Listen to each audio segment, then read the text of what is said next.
જો અમારી સુરતમાં પહેલી વર્ષો થતી ને આવું કઈ થતું ગાય માતાનું પૂજન અમીના મહિને તો તમે જોયું હશે વિડીયોમાં. હાલો હવે આપણે વાર્તા કરવાની છે. જો ગાય પૂંજી ને અત્યારે અમે ઘરે આવી ગયા છીએ.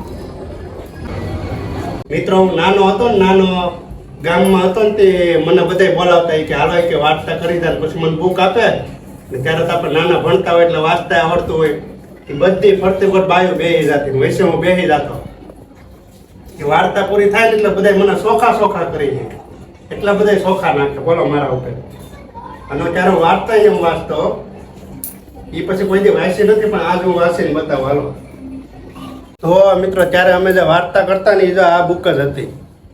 આનામાં કેટલા વર્ષ થાય છે આ બુકના? ઘણા વર્ષ થઈ જાય ભાઈ બુકના 10-12 વર્ષ તો થાય જ છે, 12 કેમ વધારે થાય. હું વાર્તા કરતો ત્યારે આ બુકના મિત્રો બહુ ઝાઝા બધા વર્ષ થઈ ગયા, ત્યારે અમે આમાંથી જ વાર્તા હું કરતો હતો. આજે ફરીથી હાથમાં લીધી છે વાર્તા કરવા માટે, પણ આ હકીકતમાં સારું કહેવાય તમે એટલા વર્ષથી આ વસ્તુ સાચવી રાખી. બાકી અત્યારે પુસ્તક કેવું પુસ્તકને આ બહુ કિંમતી છે એમ, કારણ કે નાનપણની અમે યાદ છુપાયેલી છે. હા આવી ગઈ બોલ છોટની વાર્તા. તો મિત્રો હવે આપણે વાર્તા ચાલુ કરી દઈએ. ચાલો તો બોલ છોટ. શ્રાવણ માસમાં વધ ચોથના દિવસે આ વ્રત લેવાય છે. વ્રત કરનારે પ્રાતઃકાળે સ્નાતિ કર્યોથી પરવારી કંકુ પુષ્પ અને અક્ષતથી ગાય અને વાસરડાનું પૂજન કરવાનું. વ્રત કરનારે એકટાણું કરવાનું, એમાં ઘઉંની અને સડેલી કોઈ વસ્તુ લેવાય જ નહીં. એક ગામમાં વિધવા સાસુ અને વિધવા વહુ રહે. તેમની પાસે માલ મિલકતમાં એક નાનકડું ખોરડું, એક ગાય અને એક વાસરડું, આ 3 વાના હતા. આમાં તો ગામમાં ઘણી ગાયો અને ઘણા વાસરડા હતા, પણ આમના ઘર જેવી સીડી ગાય અને ગાયનું એકરંગી વાસરડું ક્યાંય ન હતા. સાસુ દર શ્રાવણ વધી ચોથના રોજ તે બોલસોતનું વ્રત કરે, પણ વહુ જડ બુદ્ધિ હતી. એક વર્ષે શ્રાવણ માસની વધી ચોથનો પર્વનો દિવસ આવ્યો, ત્યારે સાસુએ બોલસોતનું વ્રત કરવાનો સંકલ્પ કર્યો અને નદીએ નહાવા જવા તૈયાર થઈ. પછી વહુએ કહ્યું, વહુ આજે બોલસોત છે એટલે મારા આવતા સુધીમાં ઘઉલાને ખાંડીને રાંધી રાખજો. વહુએ સાંભળ્યું બધું, પણ જેને સમજણ જ ન પડી તે કયો ઘઉલો ખાંડીને રાંધવો. ઘઉલા 2 હતા, ઘઉલાનું ધાન અને ગાયોનો વાસરડો. એક અક્કલની અધૂરી વહુએ ગાયના વાસરડા ઘઉલાને જ ખાંડીને રાંધવાનું નક્કી કર્યું. બોલો, વાસરડાને ખાંડીને રાંધવાનું નક્કી કર્યું એ બાએ. એટલી અજડ બુદ્ધિ હતી, એને કઈ ખબર જ ન હતી. વાસરડા નામે ઘઉલો જ હતો. એ અક્કલની અધૂરી વહુએ ગાયના વાસરડાને ઘઉલાને જ ખાંડીને રાંધવાનું નક્કી કર્યું. તેથી ગભાણમાં જઈને તેણે કુમળા વાસરડાને વધેરીને ખાંડી નાખ્યો. પછી ચૂલો સળગાવી પાણી ગરમ કરવા મોટું તપેલું મૂક્યું અને વધેરેલા ઘઉલાને તપેલામાં નાખ્યો. નદીએ સ્નાન કરી સાસુ હરખભેર ઘેર આવી. ત્યાં ચૂલે ચડાવેલા તપેલામાં નજર પડતા જ તેના કોષ ઉડી ગયા. આખરે લોકોમાં લાજ જવાના ડરથી સાસુએ એક ટોપલામાં તપેલું મૂકી તેના પર વસ્ત્ર ઢાંકી ટોપલો માથે મૂક્યો અને તે સીધી ગામમાં બહાર આવેલા ઉકરડે ગઈ ને ત્યાં કોઈ જોતું નહોતું એવી ખાતરી કરી લઈ ટોપલામાંથી મરેલો ઘઉલો કાઢીને ઉકરડામાં દાટી દીધો. પછી તે આફડી ફાફડી થતી ઘેર પાછી ફરી. વહુ બિચારી તો રડવા જેવી થઈ ગઈ હતી. તેણે પોતાની ભૂલ બદલ માફી માંગી. સાસુએ તો ચિંતા એ પેટી કે ગામની વ્રત કરતી સ્ત્રીઓ ગૌલાને પૂજવા આવશે ત્યારે શું જવાબ આપશે.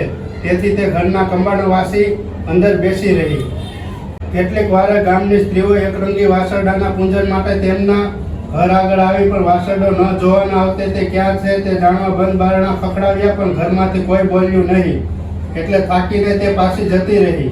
ત્યાં તો સામેથી ગાય અને એકરંગી વાસરડો દોડતા આવતા જણાયા.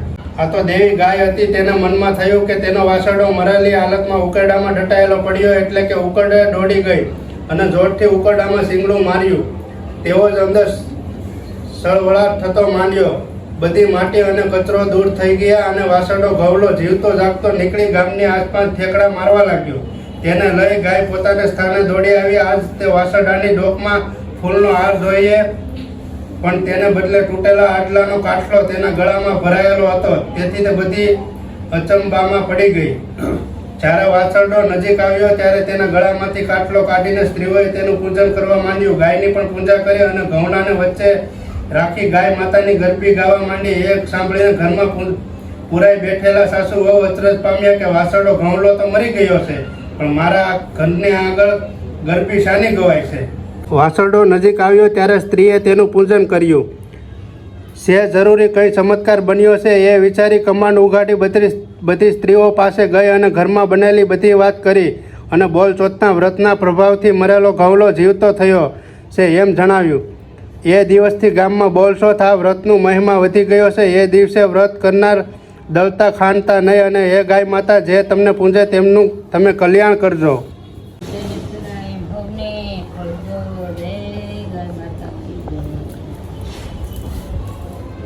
તો મિત્રો ઘણા વર્ષ પછી આપણે પહેલી વાર વાર્તા કરી છે તો બહુ મજા આવી ગઈ છે વાર્તા કરવાની. ને આવી રીતે કંઈક વાર્તા કરવામાં આવે છે જ્યારે તહેવાર હોય ને, સાતમને આવે, આઠમને આવે, તો આવી રીતે કંઈક વાર્તા કરવામાં આવે છે. ને મિત્રો ઘણા બધા લોકો પહેલાં તો સાંભળવા આવતા હતા, પણ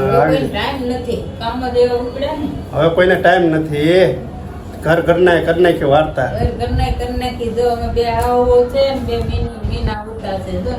બે અહીંયા છે જો હુતા હુતા સાંભળે. લાવો લાવો જો પ્રસાદી વતન આવી ગઈ. કાલની વાર્તા કરતો તો પ્રસાદી તો ખાવી પડે ને.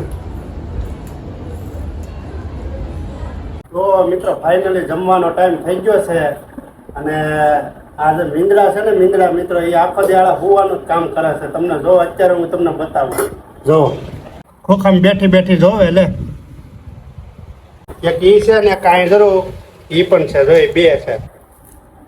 તો મિત્રો બધા લોકો જમવા માટે બેસી ગયા છે ને આજનું જમવાનું કંઈક આવું છે. ગાંઠિયા છે, બટાકાનું શાક છે, મગનું શાક છે ને આ છે વટાણાનું શાક ને પૂરી જે બપોરે બનતી હતી પૂરી. તો આવી રીતનું કંઈક જમવાનું છે. બાજરાના રોટલા ઘીવાળા કાંઈ ઘટે રે. તો મિત્રો આવી રીતનું કંઈક જમવાનું છે ને હવે જમી લે ને આપણા વ્લોગને આપણે અહીંયા જ વિરામ કરીએ. તો કાંઈ નહીં મિત્રો, તમને આજનો મારો વ્લોગ ગમે તો લાઈક, કોમેન્ટ અને શેર કરી દેજો. આજે બરસોત હતી એટલે કોમેન્ટમાં બધા જય ગાય માતા લખી નાખજો. તો ચાલો બધાને જય માતાજી, જય ગાય માતા.